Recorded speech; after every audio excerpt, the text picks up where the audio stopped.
আগামীকাল দোল পূর্ণিমা,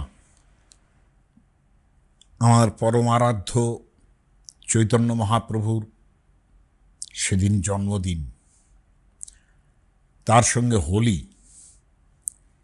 এবং এই দিনটা এত স্পেশাল, খুব ছোটবেলা থেকেই আমার কাছে, বিশেষ করে কীর্তনাদি এইসব দিনে তো হতো। আর অত চমৎকার দোলের সব কীর্তন, সে একদম অভিসার থেকে আরম্ভ করে সব কিছু। এবং এখনও দিনটা এখন মানে চৈতন্য চরিতামৃতের একটা কথা আছে যে মনে বনে এক করি জানি, মানে মনটা, মানে রবীন্দ্রনাথ বলেছিলেন না যে ওই বুঝি বাঁশি বাজে বন মাঝে কি মন মাঝে, ব্যাপারটা ওই রকম হয়। এই দিনটায় বৃন্দাবন যে কি মধুর হোলি সে হয়, বিশেষ করে রাধারমণ। এখনও পর্যন্ত গোপাল ভট্টের যে স্থান রাধারমণে, শ্রীবৎস গোস্বামীরা আছেন ওখানে, পরমানন্দে হোলি হয়, সেই সব দিকে মন চলে যায়। কিন্তু আমার কপাল, আমি দুটো হোলি এবং দোল পূর্ণিমা নিয়ে কাজ করেছি আগে, সেই জন্য আজকে আর সেটার মধ্যে যাচ্ছি না। এবং একেবারে উল্টো একটা সাবজেক্ট নিয়ে আজকে সামান্য একটু মাথা ঘামাবো, জানিয়ে অনেকেই আজকাল মাথা ঘামায়, সেটা হচ্ছে পাপ, সেন। দেখুন, পাপ ব্যাপারটা এমন যে এটা এমনই একটা মনের ব্যাপার। পাপ যতখানি না কার্যক্রমের মধ্যে থাকে, তার সঙ্গে মনের মধ্যেও থাকে। দ্য অ্যাক্ট অফ সিন এটা একরকম জিনিস, আর মানসিক পাপ বোধ এটা আর এক জিনিস, যদিও একটার সঙ্গে আর একটা লিঙ্ক আছে। কিন্তু আমাদের সমস্যা হচ্ছে যে আমরা পাপ জিনিসটাকে এত গুলিয়ে ফেলেছি, এবং সবচেয়ে গুলিয়ে ফেলেছি সেটা অমঙ্গলের সঙ্গে, যে অমুক করলে অমঙ্গল হচ্ছে। এখন অমঙ্গল আর পাপ কিন্তু এক জিনিস নয়, এবং যেটাতে আপনারা অমঙ্গল ভাবেন সেগুলো যে কোনো অমঙ্গলের বস্তু অ্যাট অল, আমি তা মনে করি না।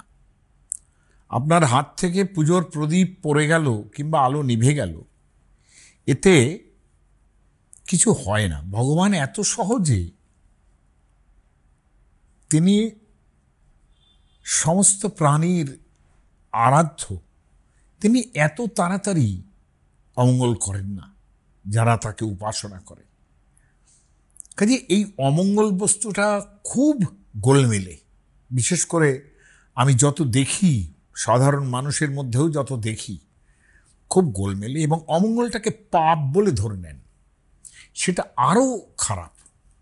এবং এই খারাপ ভাবতে ভাবতে আমাদের দেশের একটা এত বড় সমস্যা তৈরি হয়েছে যে একটা সময়ে, বিশেষ করে মধ্যযুগের পরবর্তী সময়ে, যখন ব্রাহ্মণরা যে সমস্ত নীতি নিয়ম সব চালিয়ে দিয়েছেন সমাজের মধ্যে, স্মৃতিশাস্ত্র বিশেষ করে, যার মধ্যে যা নেই তাও বামুনরা বলতে আরম্ভ করেছিলেন, এই যে জিনিসগুলো, আমি মাছ খেলেন পাপ হয়ে গেল না, এটা তো হতে পারে না, মানুষের স্বভাবের মধ্যে এগুলো পড়ে, তাই না? এগুলো অদ্ভুত অদ্ভুত ধরনের অমঙ্গল এবং পাপের আশঙ্কা আমাদের এমন করেছে যে একটা শ্লোক তৈরি হয়ে গেছে, যেগুলো দেখবেন এই শ্রাদ্ধ, উপনয়ন ইত্যাদি সময়ও পুরোহিতরা উচ্চারণ করেন না। আমি মনে করি এই শ্লোকটা একেবারে উচ্চারণ করা উচিত নয়। শ্লোকটা হলো পাপোহম পাপ কর্মাহম পাপাত্মা পাপ সম্ভব। কত বড় খারাপ কথা! আমি পাপী, ঠিক আছে, আমি সবসময় একটা আমি পাপী, ঠিক আছে, ভালো কথা। আপনি সবসময় নিজেকে পাপী মনে করছো, পাপী মনে করছো, কিন্তু এই জন্যে নয় যাতে অন্য লোকে আমার স্পর্শ না করে কিংবা আমাকে না দেখে, এদের জন্য কিন্তু নয়। যিনি করছেন তিনি প্রচণ্ড দৈন্যবশত ভাবছেন আমি পাপী লোক, আমি পাপী তাপী লোক। পাপোহম পাপ কর্মাহম, আমি পাপ করি, সবসময় আমি পাপ করছি। পাপাত্মা, আমার সঙ্গে আমার যে আত্মা, মানে ভগবানের সঙ্গে তো এর দেশে যিনি আছেন তার সঙ্গে তো আর পাপাত্মা পাপ যুক্ত হতে পারে না। তাহলে আত্মা মানে শরীর, আত্মা মানে ইন্দ্রিয়, এগুলোও তো হয়। ফলে আমার সম্পূর্ণটাই পাপের শরীর হয়ে গেছে। পাপ সম্ভব, পাপের থেকেই আমার জন্ম, বাবা মাকেও পাপ ধরছে। তাহলে এই এই অ্যাটিচিউডটা কেন? কোনো একজন মনীষী গভীরভাবে নিন্দা করেছেন এটার, এবং এটা কি মানুষের মধ্যে নিজেকে এই কমপ্লেক্সটা যদি একবার আরম্ভ হয় তাহলে তার কোনো শেষ নেই। এবং লাস্টে এই লাইনের দ্বিতীয় লাইনটা হলো পাহি মাং পুণ্ডরীকাক্ষ সর্বপাপ হর হরি। সেই হরি যিনি সর্বপাপ হরণ করেন তিনি আমাকে রক্ষা করুন। পুণ্ডরীকাক্ষ হরি আমাকে রক্ষা করুন। লক্ষণীয়, শৈবরা তারাও এটাকে অ্যাডপ্ট করেছেন। তারা বলছেন ত্রাহিমাং পার্বতী নাথ সর্বপাপ হর হর। সর্বপাপ হরণ করেন যিনি, তিনি সর্বপাপ হর। আর হর তো শিবের নামও। সর্বপাপ হর হর, ইনি বললেন হরি, উনি বললেন হর। অর্থাৎ শৈবরা বললেন হর, বৈষ্ণবরা বললেন হরি, যিনি হরণ করেন, পাপ হরণ করেন। কোন জায়গায় গেছে পাপের ব্যাপারটা? কোনো একজন মনীষী, সম্ভবত বিবেকানন্দই হবেন, যে তিনি বারবার নিজেকে এইরকম খাটো করো কেন? তোমার মধ্যে ঈশ্বর আছেন, নিজেকে এইভাবে খাটো করো না। আর কথায় কথায় পাপ হয়ে যায় না, পাপ যেগুলোতে হয় যেগুলোতে হয়। আর পরবর্তীকালে পাপের সংখ্যা যারা বাড়িয়েছেন তাদের প্রতি আমার নমস্কার রইল। যাই হোক, আমি আজকে যে কনসেপ্ট থেকে আলোচনা করব সেটা হলো বেদ। বেদের মধ্যে পাপের কনসেপ্ট কি, এবং তার পরবর্তীকালে পাপের বিবর্তন কিভাবে হয়েছে, মানুষ কোনগুলোকে পাপ বলতে আরম্ভ করেছে, এবং তার পরবর্তীকালে আছে যেগুলো আর বলবো না, মানে অসংখ্য, মানে যে কোনো ব্যাপারেই পাপ তৈরি হয়ে যাচ্ছে। হ্যাঁ, আমার মনে আছে এক সাধু বাবা বলেছিলেন, তিনি বাথরুমে যাওয়ার পর, শৌচকর্ম করার পর মাটি দিয়ে হাত ধুতে হবে। তো যে ভদ্রলোক সাবান দিয়ে হাত ধুচ্ছে বলেছিলেন এটা পাপ হয়ে যাচ্ছে, সাবান দিয়ে হাত ধরা পাপ। একজন বললেন চায়ের কাপে চা খাবেন, ওর মধ্যে হাড় আছে, অতএব সেটা পাপ। এই যে জিনিসগুলো, এটা দিনের পর দিন এইগুলো যে চলছে, আমি ধর্মের উদার দিকটা দেখেছি ভারতবর্ষের, এবং সেটাকে জানি। সেখানে সমস্ত কিছুর রেহাই আছে, কিন্তু পাপের সবচেয়ে বড় রেহাই বোধ হয় রিপেন্টেন্স, যেটা বিশ্ববিখ্যাত। যীশু খ্রিস্ট বলেছেন সারমন অন দ্য মাউন্টস, যে repent ye and it shall be open unto you. তুমি অনুশোচনা করতে থাকো, অনুশোচনা না করলে পাপের প্রায়শ্চিত্ত হয় না। আর যেসব প্রায়শ্চিত্তের কথাও আমাদের ব্রাহ্মণ সজ্জনরা দিয়েছেন, আমি মনে করি সেগুলো অত্যন্ত অন্যায়। যাই হোক, আমি একটু বেদের কনসেপ্টটা বলি, ঘুলিয়ে নেবেন না যে বেদ সর্বশ্রুতির মূল, সমস্ত ধর্মের মূল কিন্তু বেদ। কিন্তু পাপের ভাবনাতে আমরা বেদকে ছাড়িয়ে গেছি, এটাই দেখার বিষয়। বেদের মধ্যে যত পাপের কথা এসছে তার মধ্যে অসামান্য কতগুলো জিনিস আছে। জেনারেলি ঋগ্বেদে পাপের দেবতা হিসেবে বরুণ দেবকে ভাবেন। তখন তো কালী, কৃষ্ণ, রামচন্দ্র এদের অস্তিত্ব ছিল না। পরবর্তীকালে উপনিষদের পরের যুগে ব্রহ্মা, বিষ্ণু, মহেশ্বরের আবির্ভাব, ত্রিমূর্তির আবির্ভাব। কিন্তু তার আগে বৈদিক দেবতাদের মধ্যে যারা খুব ইম্পর্টেন্ট ছিলেন, তাদের মধ্যে বরুণ হচ্ছেন এমন একজন দেবতা। সাধারণভাবে আমরা তাকে জলের দেবতা বলে ভাবি, পরবর্তী সময়ে সেটা ভেবেছি, কিন্তু বরুণকে রাজা বলা হয়েছে। আমি আগের দিন সোমের সময় বলেছিলাম যে সোমং রাজানং হবামহে বরুণম অগ্নিমন্না। এই যে বরুণম মানে রাজা বলতে কিন্তু সোমকেও যেমন বোঝানো হয়, তেমনি বরুণকেও বোঝানো হয়।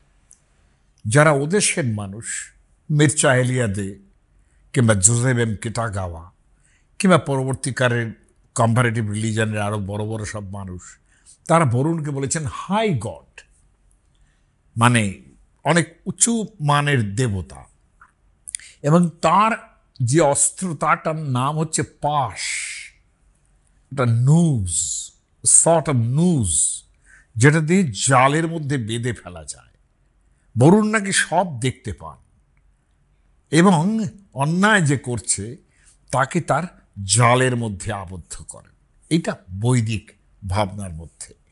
তো পাপের কথা যখন হচ্ছে তখন বরুণকে তারা বলছেন মা বা এরো অন্ন কৃতঙ্গ ভুজেম, হে দেবতা।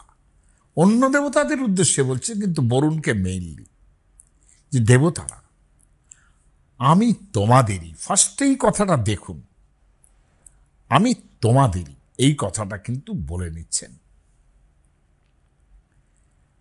আমরা যেন অন্যকৃত পাপ সেটার ফল ভোগ না করি। অন্যকৃত, প্রথমে এটা বললাম, আমি শেষেও এটা দিয়েই শেষ করব। অন্যকৃত পাপ মানে অন্য একটা পাপ করেছে, আমি যেন তার ফল ভোগ না করি। এটা একটা অভ্যেস আছে আমাদের মধ্যে, যে জন্ম জন্মান্তর ধরে পাপ নাকি ট্রান্সফারও হচ্ছে। কর্মের নিয়মে তা হয় না, একের পাপ আরেকজনের ঘাড়ে যেতে পারে না, যে পাপ করছে তাকেই ভোগ করতে হয়।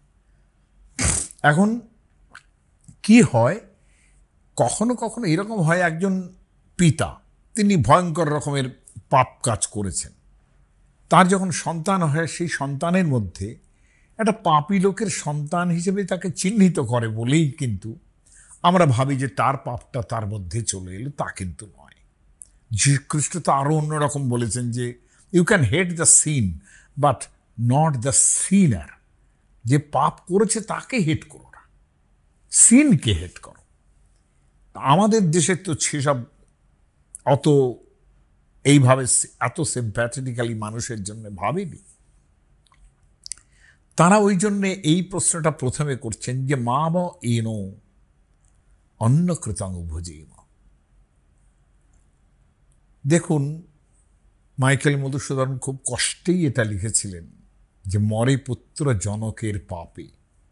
যে পাপের ট্রান্সফার কিন্তু হচ্ছে না, কিন্তু রাবণ যে সীতাহরণ করেছিলেন এবং তার জন্য যে যুদ্ধটা হলো, সেখানে ইন্দ্রজিৎ মারা যান। দুর্যোধন যে অন্যায়গুলো করেছেন তার জন্য কিন্তু দুঃশাসন, কর্ণ, শকুনিরাও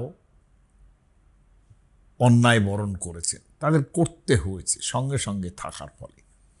কিন্তু ইনি বলছেন মা ব ইরো অন্য কৃতঙ্গ ভুজিয়ে মা তৎকর্ম বসব যচ্চয়দ্ধে বিশ্বসহি ক্ষয়থ বিশ্বদেবা। এই মন্ত্রগুলো আমি বারবার আর বেশি উচ্চারণ করব না, কারণ এই মন্ত্রগুলো আমার অনেক আছে, অন্য জায়গাতেও এই মন্ত্রগুলোই বারবার যদি পড়ি, বেদমন্ত্র কানে যাওয়া খুব ভালো, এবং বেদমন্ত্রের মতো মন্ত্র হয় না।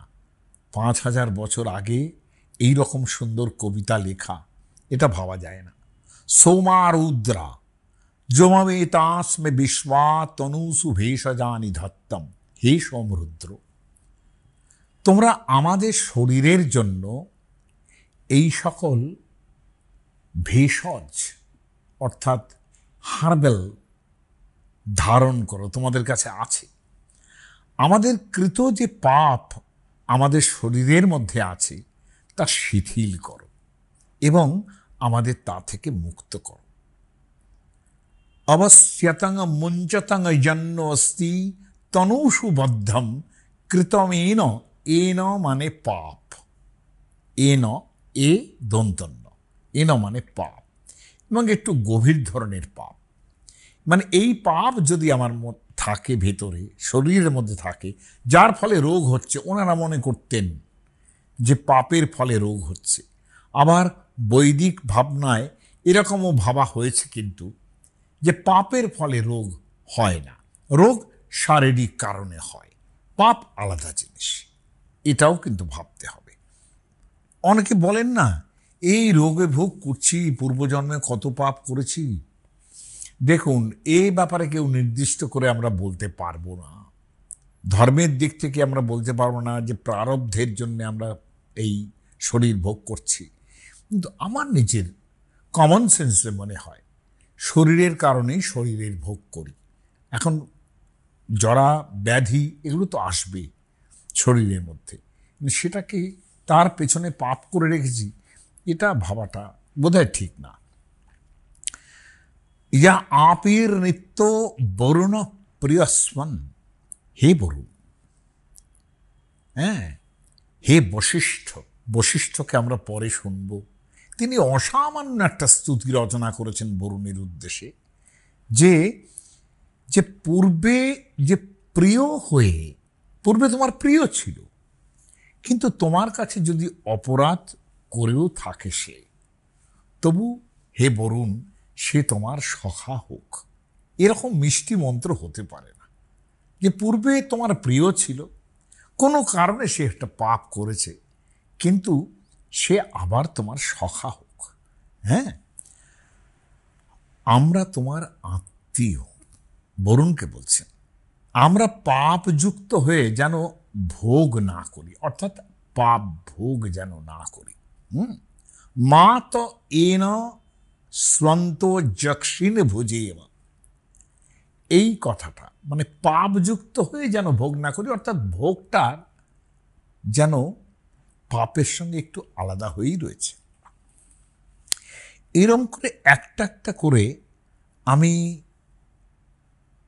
পাপের এই মন্ত্রগুলো বলতে চাই না, কিন্তু সমস্ত দেবতার কাছে, শুধু বরুণ নয়, আরও অন্যান্য দেবতার কাছেও তারা কিন্তু হে উষা দেবী, যখন সূর্যোদয় হয়, সেই সূর্যোদয়ের আগের মুহূর্তে যখন আকাশটা রাঙা হয়ে ওঠে, তাকে উষা বলে।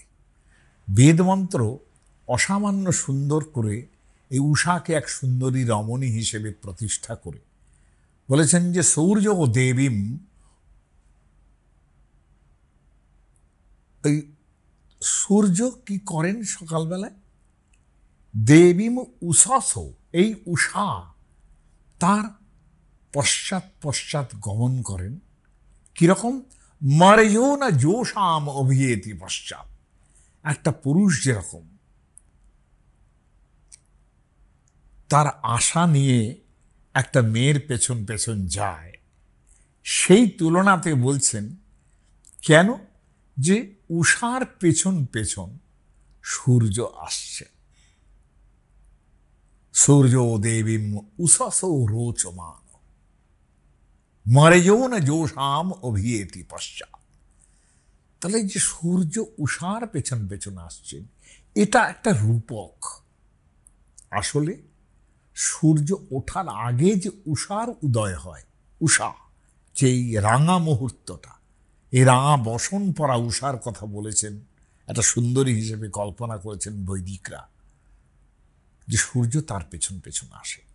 আসলে সূর্যোদয়ের আগের যে আকাশ প্রথম রাঙা হয়ে যায়, সেটা হচ্ছে উষা।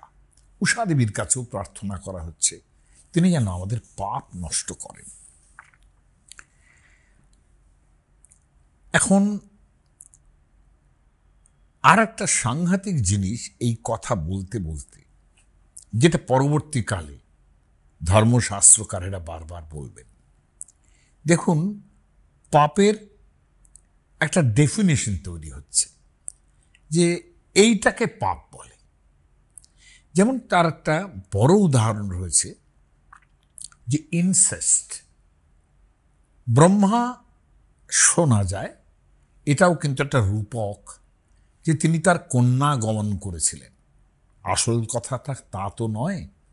আসল কথা হলো যে ব্রহ্মা প্রথম বাক শব্দ উচ্চারণ করেন ওম বলে।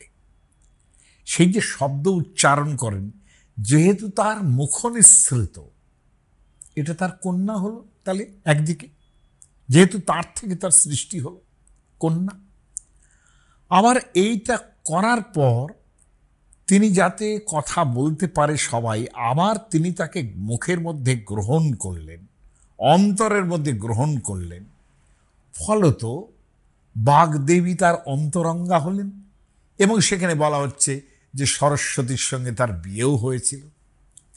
সেটা পৌরাণিক গল্প, কিন্তু এর মধ্যে রূপক আছে। মেটাফরিক্যালি এই কথাগুলো বলা হয়। ব্রহ্মা কোনো কন্যাগমন করেননি আসলে, কিন্তু এই যে কন্যাগমন, এটা কিন্তু একটা স্টোরি হিসেবে এসেছে শতপথ ব্রাহ্মণ থেকে অন্যান্য ব্রাহ্মণ গ্রন্থের মধ্যে, যেগুলো খ্রিস্টপূর্ব 1000 বছর আগে রচিত হয়েছিল।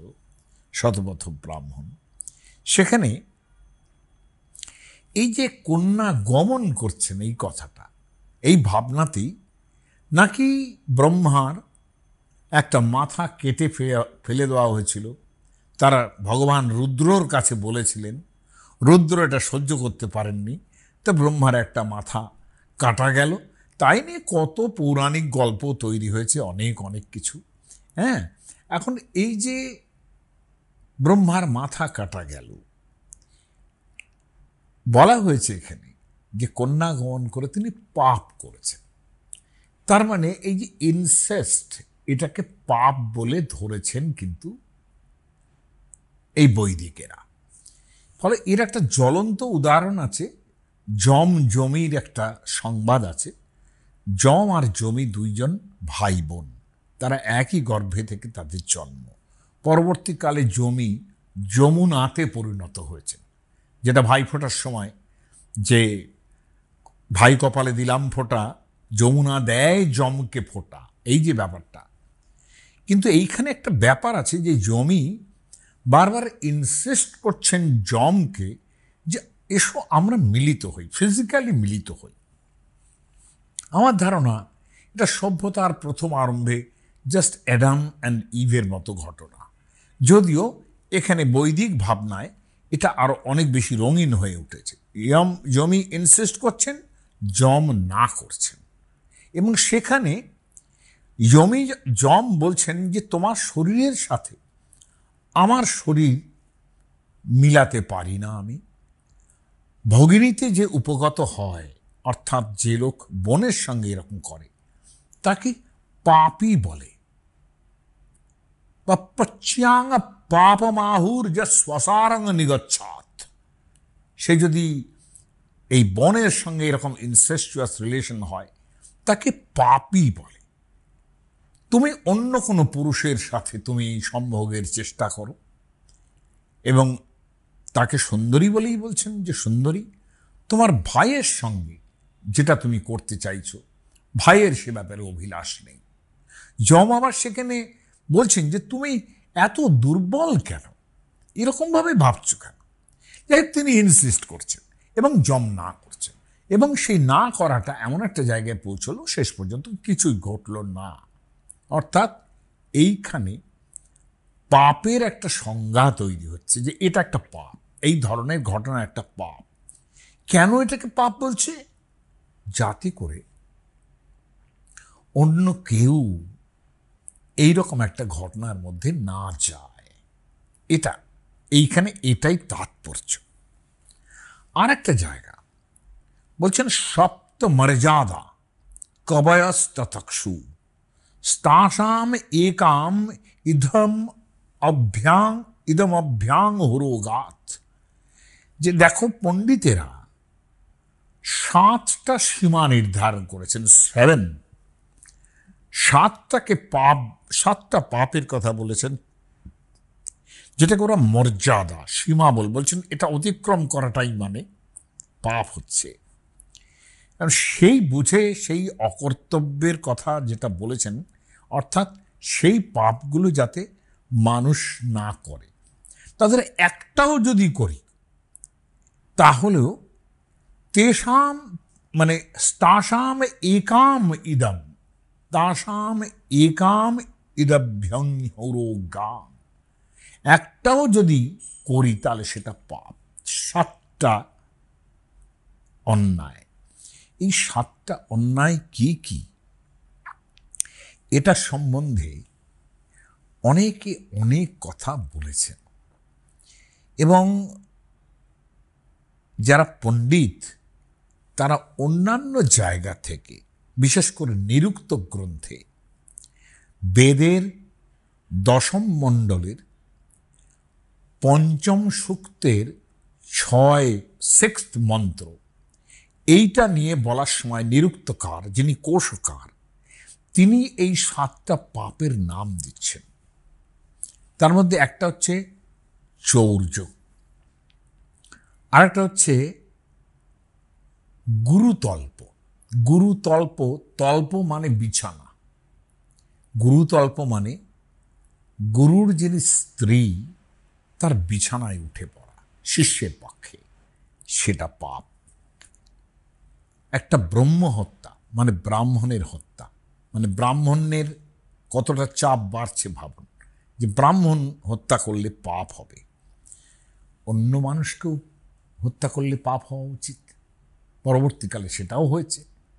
কিন্তু বৈদিক কালে যেহেতু ব্রাহ্মণরাই একমাত্র এই যাগ যজ্ঞগুলো করতেন, তাদের একটা ক্লাস তৈরি হয়েছিল, অতএব ব্রহ্মহত্যা, ব্রাহ্মণকে হত্যা করা একটা বড় অন্যায় হয়ে গেছিল।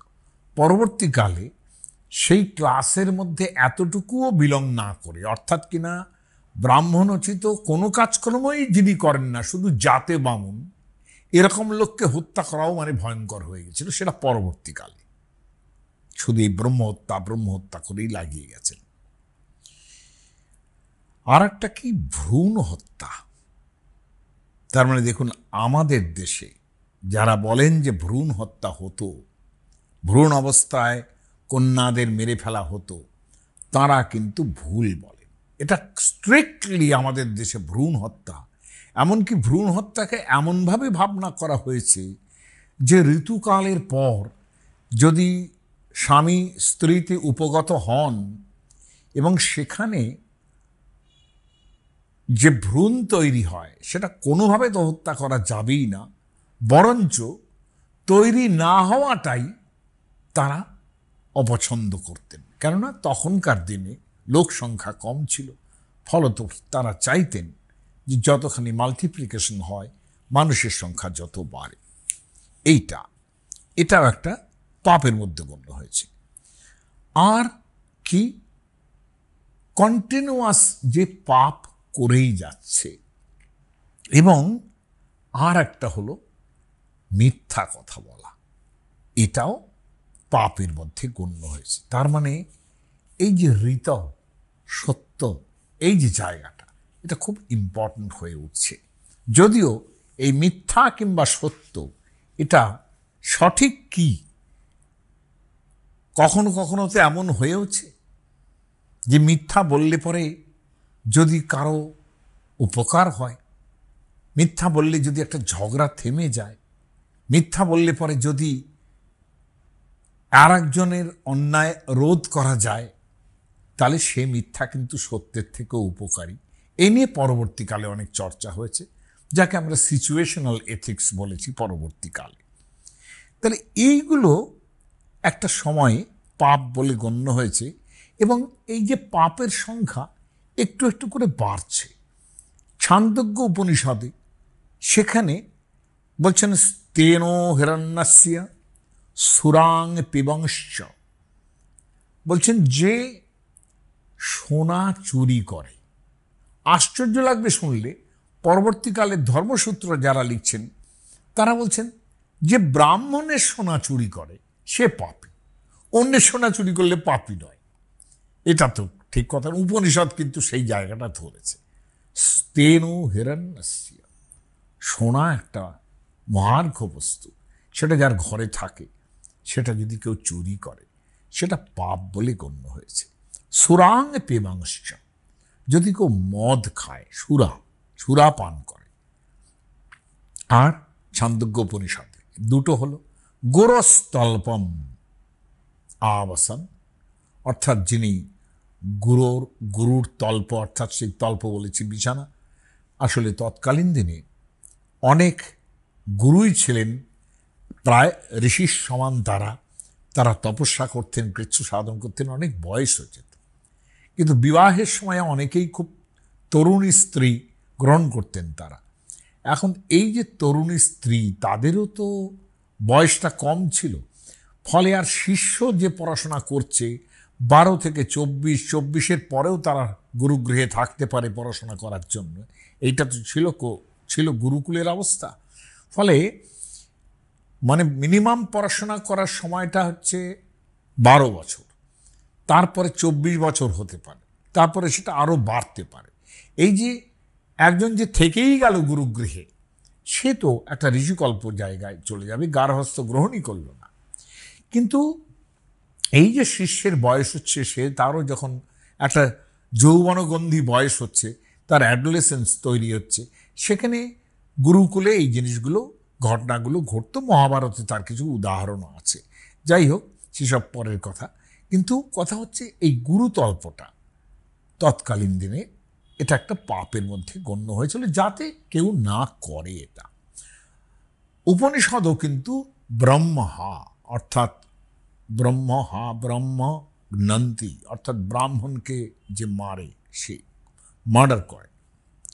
তখন এই উপনিষদ কিন্তু এই 4টেই মাত্র বললেন, 4টে, তার বেশি বললেন না।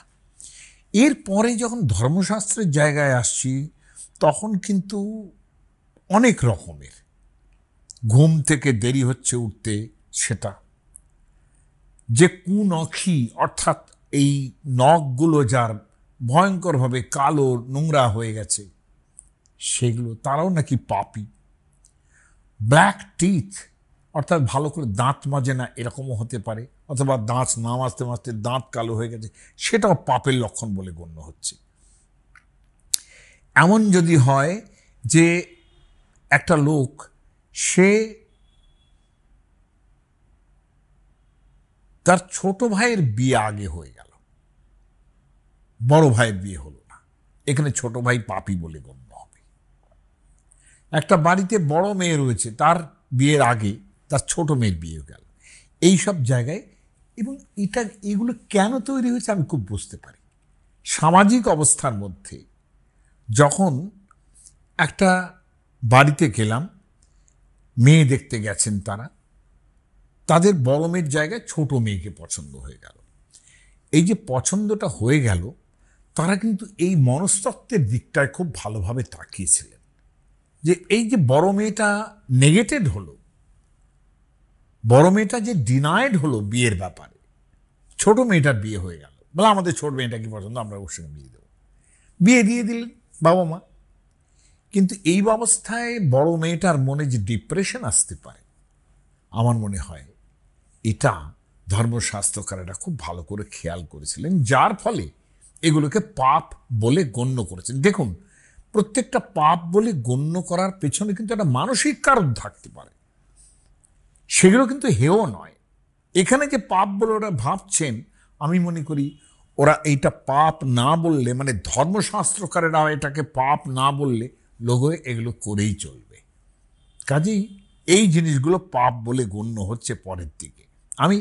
আমি শুধু ডেভেলপমেন্টটা দেখাচ্ছি, যে কনসেপ্টটা পাপ এবং পাপ বোধটা কিভাবে তৈরি হচ্ছে পরবর্তী দিকে। হ্যাঁ, এই ধরনের পাপগুলো গুরুতল্প, ভ্রূণ হত্যা, ব্রাহ্মণ হত্যা সঙ্গে এগুলো যেমন যোগ হচ্ছে, তার সঙ্গে আর একটা যোগ হচ্ছে সমাজে যে পতিত হয়ে গেল, মানে যে অন্যায় কাজ করেছে সে একটা আউটকাস্ট, সেই আউটকাস্ট যেরকম পাপী বলে গণ্য হচ্ছে, তার সঙ্গ যে করছে সেও পাপী বলে গণ্য হচ্ছে। এইটা এগুলো সব অ্যাডেড, এরমভাবে এগোচ্ছে আর কি। আমি খুব বেশি বলতে যাচ্ছি না, আমার তো একটু বেড়ে যায় সব কিছুতেই। হ্যাঁ, এখন সেটা একটু কমানোর জন্যই আমি এই ধরনের কথাগুলো যে বলছি, যে কথাগুলো কনসেপ্টটা কিভাবে এগোচ্ছে সেটা বোঝানোর চেষ্টা করলাম আমি। দেখুন, ছোট মেয়ের বিয়ে হয়ে গেল, বড় মেয়ের বিয়ে হলো না, এখানে কিন্তু পাপের সেই সংখ্যা থাকে না, অথচ আমরা ভাবতে থাকি। ধর্মশাস্ত্রকারেরা বলছেন এটা পাপ, এর পেছনে কিন্তু সত্যিই যে বড় কারণ আছে সেটা আমাদের ভাবতে হবে। তার পরবর্তীকালে আরও কতগুলো পাপ বলে গণ্য হলো, এবং সেগুলোও কিন্তু মানসিক ব্যাপার এবং মানুষের সমাজ ব্যবহারের ব্যাপার। যেমন পৈশূন্য মানে হচ্ছে পিশুনতা এটা এক ধরনের অদ্ভুত নিষ্ঠুরতা, যেটা পরনিন্দার মধ্যে পড়ে। স্ল্যান্ডার যাকে বলে, একটা লোকের স্ল্যান্ডার মানে আমি তার সম্বন্ধে অন্যায়ভাবে বলছি, পরনিন্দা করছি, শুধু বিনা কারণেও হয়তো হতে পারে এটা, কিংবা কারণেও যদি বলো, এটা পাপ বলে গণ্য হচ্ছে। আমি সঠিকভাবে মনে করি এটা। দেখুন, এগুলো হলো মানসিক অত্যাচার তৈরি করে। মৎসর মানে ওর এটা আছে, আমার কেন এটা নেই। দেখুন, এই যে কম্পিটিশন, এটা আমাদের কত ক্ষতি করেছে সেটা আপনারা দিনে দিনে বুঝতে পারবেন। আমাদের একটা সময় ছিল যখন অমুকের বাড়িতে টিভি এসছে, আমার বাড়িতে নেই কেন, এই ঝগড়াগুলো কিন্তু আমি চোখের সামনে দেখেছি। এই যে মৎসরতা, অমুকের আছে আমারও থাকতে হবে, এইটা পাপ বলে গণ্য হচ্ছে। অথচ এটাকে কি সঠিকভাবে পাপ বলতে পারি আমরা? কিন্তু সমাজে এইগুলোর প্রশ্রয় দিলে পরে কোন জিনিস হয়? মনুসংহিতায় তো পৈষণ্যম সাহসং দ্রোহ, দ্রোহ মানে আমি একজনকে দ্রোহ করছি। মানে দ্রোহ তো বোঝেন, যে একজনকে আক্রমণ করছি, প্রায় আক্রমণ করছি মানসিকভাবে এবং শারীরিকভাবে, সেটা। কিংবা হঠাৎ করে একটা কাজ করে বসলাম, এটা। এবং চুরি, এটা পাপ বলে গণ্য হচ্ছে। অসূয়া,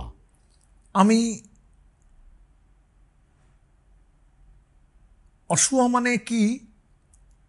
অসূয়া মানে অনেকটা এইরকম যে অকারণেই তার দোষ আবিষ্কার করা, একটা খলতা তৈরি করা, কিংবা ঈর্ষা করা। এই যে ব্যাপারটা, এটা অনেকটাই মৎসরতার মতো। কিন্তু এই যে ঈর্ষা, অসূয়া, এগুলো পাপের মধ্যে, কিন্তু এগুলো মানসিক বৃত্তি। কিন্তু এগুলো যাতে এই সমাজ ব্যবহারে ক্ষতি না করে, আমার মনে হয় সেই জন্য এগুলোও কিন্তু পাপ বলে গণ্য হচ্ছে। ক্রোধ, হ্যাঁ, লোভ, হ্যাঁ, জেলাসি, এই যে জিনিসগুলো, হিপোক্রেসি, এগুলো পাপ বলে গণ্য হচ্ছে বশিষ্ঠের ধর্মশাস্ত্রে। হ্যাঁ, এখন এইটার করতে করতে পাপের সংখ্যা যেরকম বাড়তে আরম্ভ করলো, সেরকম পাপের ভাবনার মধ্যে মানসিক পাপের থেকে, অর্থাৎ এই যে ঈর্ষা, অসূয়া, দ্রোহ ইত্যাদি যে বললাম, এর থেকেও আরো বেশি হয়ে দাঁড়ালো কিন্তু যেগুলো সত্যিকারের পাপ নয়, সেগুলোকেও পাপ বলে মনে করতে আরম্ভ করলাম আমরা। কেউ একটা জুতো পরে হট করে মন্দিরে উঠে পড়েছে, ব্যাস পাপ হয়ে গেল। তাকে এমন গালাগাল দিলাম, সে হট করে উঠেছে সেটাও তো দেখতে হবে, ভুল করে উঠেছে সেটাও তো দেখতে হবে। সে ভুলের কাছে ঈশ্বরের কাছে ক্ষমা চাইতে পারে, তার জন্য পাপ কেন এরকম হবে? তা এই যে পাপ, তার মোচনের উপায় কি?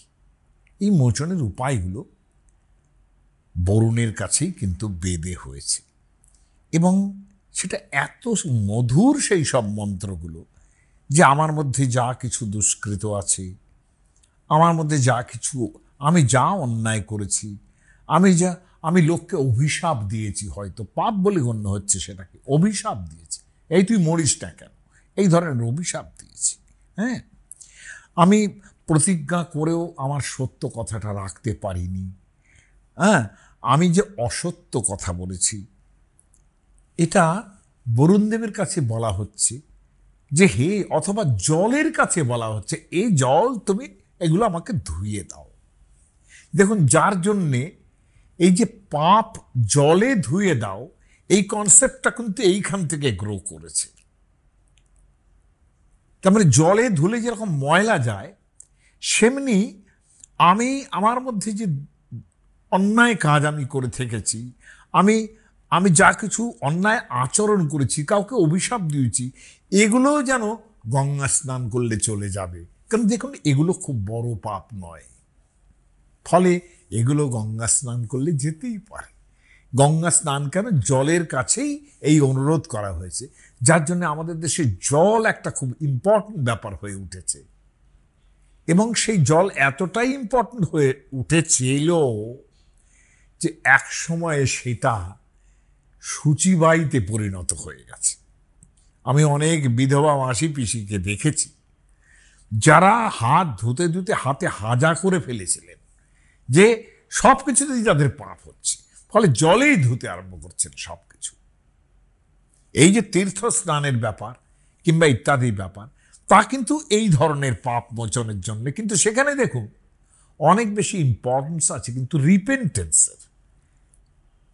রিপেন্টেন্স, অনুতাপ, পাপের বদলে অনুতাপ। দেখুন না, এই যে ভাষাটা, আমার মধ্যে যা অন্যায় আছে, আমি যা কিছু অন্যায় আচরণ করেছি, আমি যদি কোনো কাউকে অন্যায় অভিশাপ দিয়ে থাকি, কখনো প্রতিজ্ঞা করেছি সেটা রাখতে পারিনি, এগুলো তো মানসিক ব্যাপার। এগুলো একটা জলে ধুয়ে নেওয়ার চিন্তা করছে, এবং বরুণ কিন্তু জলেরও দেবতা।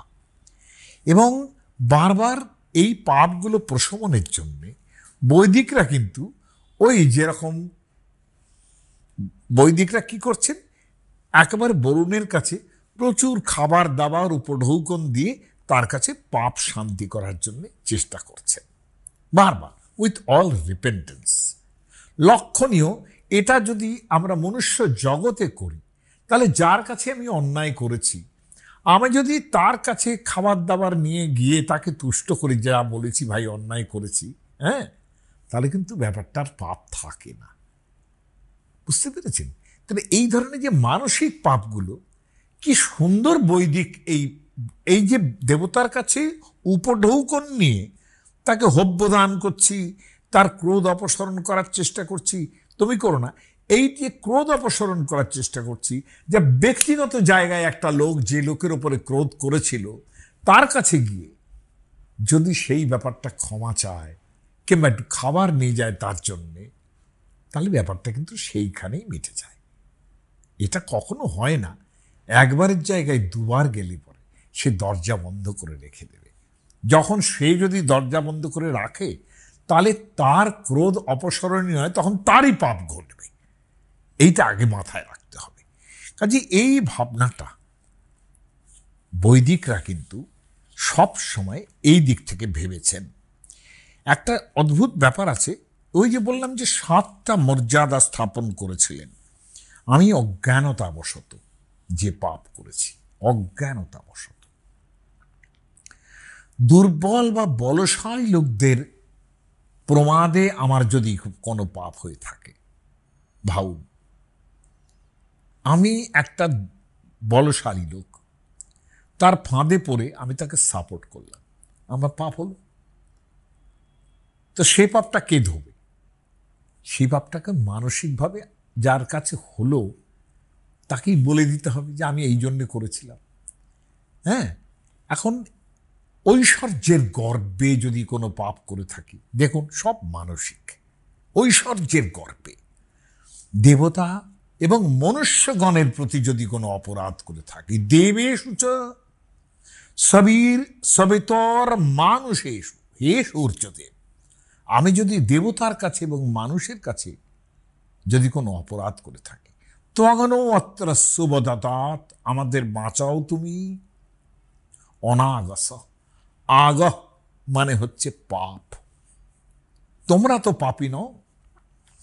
এই মানসিক ভাবনা থেকে বরুণের কাছে বারবার প্রার্থনা করা হয়েছে। এবং এইটা আমি যে 7টা পাপের কথা বললাম, সেটা জৈমিনীয় ব্রাহ্মণে, আমি বাড়াচ্ছি না আর, অলরেডি একটু বড় হয়ে গেছে।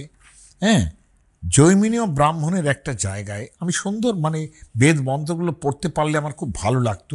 অনেক আমি মানে প্রিন্ট করে করে এনেছিলাম, কিন্তু সব বরুণকে বলা হচ্ছে তোমার যে স্পর্শ, তুমি সব জায়গা দেখতে পাও, তোমার স্পর্শ, স্পর্শ মানে কি অদ্ভুত এই শব্দটা স্পর্শ, যার থেকে কিন্তু করলারি শব্দ হচ্ছে স্পাই।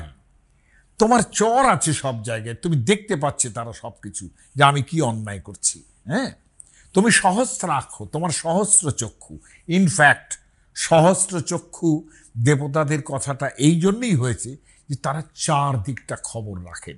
কৌটিল্যের অর্থশাস্ত্র, তারা বলেছেন যে ইন্দ্রকে যে সহস্রলোচন বলা হয় তার কারণ তার সহস্রজন অমাত্য ছিল, এই কারণে তাকে সহস্রলোচন বলা হয়। অর্থাৎ রাজা তো সবসময় চরের মাধ্যমেই দেখেন, সেই জন্য তাকে সহস্রলোচন বলা হয়। তাহলে এইগুলোরও কিন্তু একটা ব্যাখ্যা পাওয়া যায়। আমি যে 7টা জৈমিনী ও ব্রাহ্মণ পর্যন্ত বলছেন সেটা, তিনি বলছেন তন্দ্রী, দিনের বেলা ঘুমানো, মাঝে মাঝেই মানে ঘুমানোর যে চেষ্টাটা, হ্যাঁ, লেজিনেস, এটাকেও পাপ বলছেন। অসনয়াম বলছেন এগুলো পাপ বলবো না, এগুলো মানুষের ইনেট, মানে আমাদের ভেতরেই রয়েছে। সেগুলো কি? একটা বলছেন ইন্দ্রিয়ানি, এই যে আমাদের ইন্দ্রিয়গুলি আছে সেগুলো যে পদে পদে যে অন্যায়গুলো করে, ভগবত গীতায় বলা হচ্ছে না যে ইন্দ্রিয়ানি তু সংযম্য যা আস্তে মনসা স্মরণ। আমি বাইরে ইন্দ্রিয় সংযম করে রেখেছি, কিন্তু মনে মনে একটা লোককে গালাগাল দিয়েই যাচ্ছি, মনে মনে স্ত্রী কামনা করেই যাচ্ছি। এই যে ব্যাপারগুলো, এগুলোকে কিন্তু পাপই বলছেন এনারা মানসিকভাবে। কাজে এই পাপ থেকে মুক্তির উপায় কিন্তু একটাই, এই পাপগুলো না করা। এগুলো প্রায়শ্চিত্ত দিয়ে কিছু হয় না। কাজে এই পাপের বোধটা যে কি ধরনের, আপনারা কনসেপচুয়ালি বোঝার চেষ্টা করবেন যে কি কি ধরনের। যেটা বলার চেষ্টা করলাম যে তন্দ্রী, হ্যাঁ, অক্ষকাম্যাং, নতুন একটা পাপ তৈরি হচ্ছে। অক্ষকাম্যাং, অক্ষ মানে জুয়ো খেলার একটা নেশা। এই জুয়ো খেলা, মানুষের একটা জুয়ো খেলার টেন্ডেন্সি থাকে, যেটা যদি বেট ধরি, যদি জিতে যাই, পাপ বলে গণ্য হয়েছে। কারণ এতে সর্বশান্ত হয়ে যায় মানুষ, পাপ বলে গণ্য হয়েছে। স্ত্রী কাম্যাম, এগুলো বলা হচ্ছে ইনেট, মানে মানুষের মধ্যে এগুলো আছে। যাকে আমাদের একজন ফরাসি ভদ্রলোক তিনি বলেছেন, these are all inborn sufferings of a man. বিশেষ করে পুরুষ মানুষের মধ্যে, মেয়েদের কথা তারা তত বলেননি। বলে এগুলো ইনেট, এগুলো তাদের ভেতরে রয়েছে এই অন্যায়গুলো করার জন্য। না করছেন সেগুলো করতে, বলছেন তাহলেই পাপ মুক্তি হয়, তাছাড়া পাপ মুক্তির অন্য কোনো উপায় নেই। আমি বেদের থেকে এই যে পাপ মুক্তির উপায়গুলো শোনালাম, তা কিন্তু বেশিরভাগই আপনার নিজের রিপেন্টেন্সের উপরে, অর্থাৎ অনুতাপগ্রস্ত হওয়ার উপরেই কিন্তু এই পাপ মুক্তির সবচেয়ে বড় চাবিকাঠি হচ্ছে অনুতাপগ্রস্ত হওয়া, এবং যা অন্যায়ভাবে মানসিকভাবে যে পাপ করছি তার থেকে বিরত থাকা। তাহলে সবচেয়ে সিম্পল উপায় এটা। কিন্তু এই সব পাপ পরবর্তীকালে ব্রাহ্মণ্য গ্রন্থগুলো, ব্রাহ্মণ্য গ্রন্থ বলতে আমি কিন্তু ব্রাহ্মণ গ্রন্থ বলছি না, শতপথ ব্রাহ্মণ কিংবা ঐতরেয় ব্রাহ্মণের কথা বলছি না, যে স্মৃতিশাস্ত্রগুলো, বিশেষ করে মনু থেকে সেটা আরম্ভ হয়েছে, যাজ্ঞবল্ক্য থেকে আরম্ভ হয়েছে, তারা করে গেছেন এগুলো। এবং সেখানে পরবর্তীকালে স্মৃতিতেও আমি দেখেছি প্রচুর পরিমাণ যে পাপ করার জন্যে যেসব ব্রত উচ্চারণ করছেন তারা, যেগুলো মানুষের পক্ষে সহনযোগ্য নয়, আমি মনে করি এগুলো তারা পাপই করেছে। একটা লোক অন্যায় করেছে, ধরুন মার্ডারই করলো, এখন মার্ডার করলে পরে তার বিচার হবে, বিচার বিভাগের মধ্যে না গিয়ে তাকে যদি মানে একটা মানে ওই খাপ পঞ্চায়েত মতো বসিয়ে আমি যদি তার মৃত্যু নির্ধারণ করি, সেটা তো অন্যায়, আমি মনে করি সেটাও পাপ।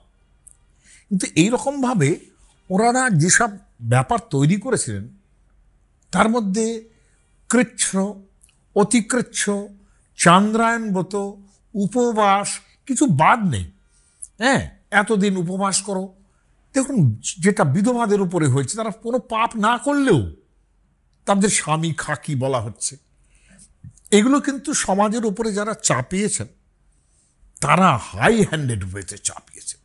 এবং কি ধরনের কাজ এমনও করা হয়েছে যে অতিকৃচ্ছ কৃচ্ছ এগুলোর বর্ণনা আমি করছি না, এত খারাপ। মানে কাউকে যে মদ খেয়েছে, ধরুন সুরাপ, এটা পাপ, ঠিক আছে, মদ খেয়েছে তো তাকে মদ ছাড়ানোর চেষ্টা করো। সেটা না করে বলো মদ খেয়েছে, ব্রাহ্মণের ছেলে মদ খেয়েছে, তাহলে পাপটা অন্যায়টা কি হবে, মানে কি মানে শাস্তিটা কি হবে?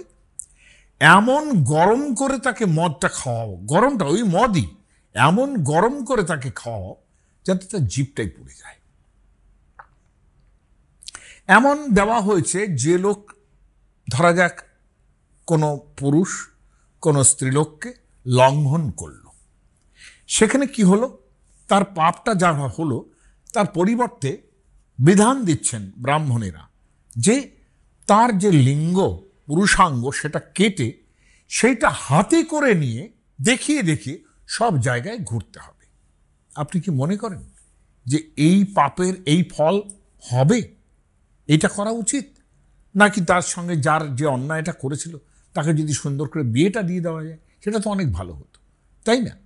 কারণ এই পাপের যে প্রায়শ্চিত্তের যে জায়গাগুলো, আমার তাতে, আমি তার বর্ণনার মধ্যে যাচ্ছি না, সেগুলো বর্ণনা করতেও আমার খারাপ লাগবে, কারণ এই বর্ণনীয় বিষয়ই নয় সেগুলো, কাজে সেগুলোর মধ্যে আমি যাচ্ছি না।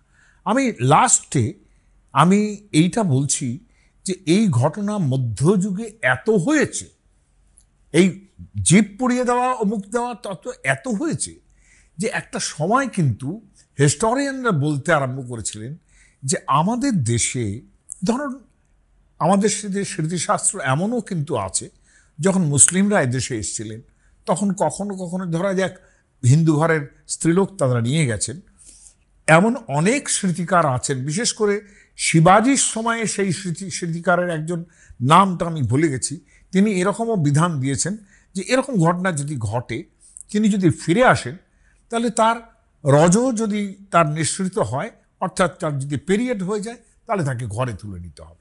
এটুকু তো করতেই হবে, এটুকু তো সাম্মানিক, এটুকু তো করতে হবে, সে তো নিজের ইচ্ছায় যায়নি। কিন্তু অনেক স্মৃতিকার সেখানে যা তা করেছেন সমস্ত নিয়ম টিয়ম, আমি সেগুলো মানে যত স্মৃতিগুলো আমি সেগুলোকে ধর্ম বলে মনে করছি না। একবিংশ শতাব্দীতেই যদি কোনো আচার্য থাকতেন তাহলে সেই আচার্য এটা নিষেধ করতেন।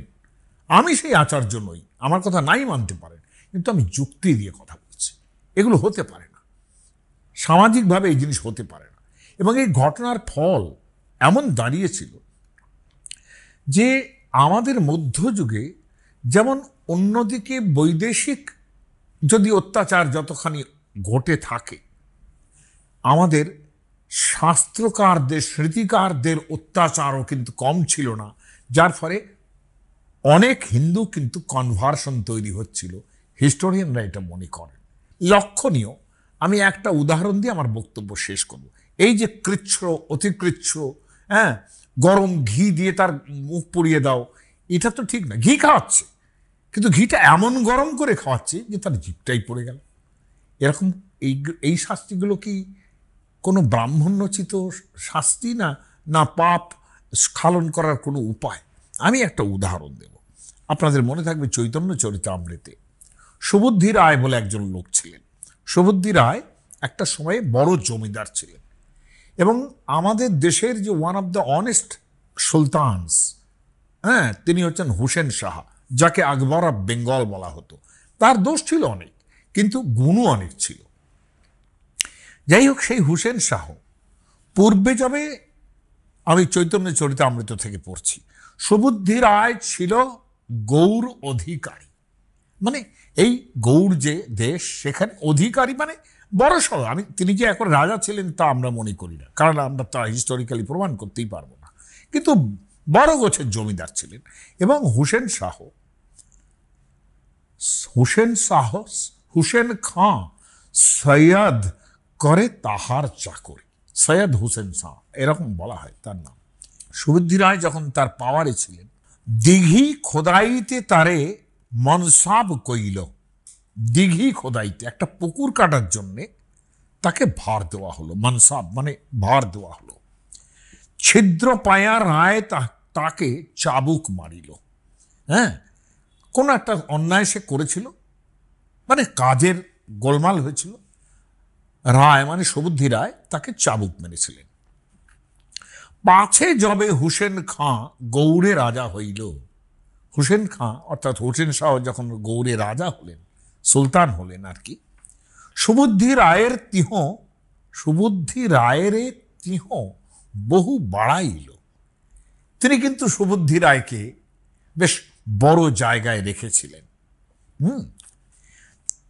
তার স্ত্রী অর্থাৎ হোসেন শাহের স্ত্রী, তার অঙ্গে মানে হোসেন শাহের পিঠে দেখি মারণের চিহ্নে, অর্থাৎ চাবুক মেরেছিল, সেই কালশিটে পড়ে আছে। সুবুদ্ধি রায়কে মারিতে কহে রাজস্থানী। তখন রাজা হোসেন শাহকে তার স্ত্রী বললেন, একে মেরে ফেলো। রাজা কহে, আমার পোষ্টা, এ আমাকে পুষেছে এককালে, রায় হয় পিতা। আমার যে পোষ্টা আমাকে যে এতকাল মানে পুষ্টি দিয়েছে, পুষেছে, সে আমার পিতার মতো, তাহারে মারিব। রাজা কহে, আমার পোষ্টা রায় হয় পিতা, তাহারে মারিব আমি, ভালো নহে কথা।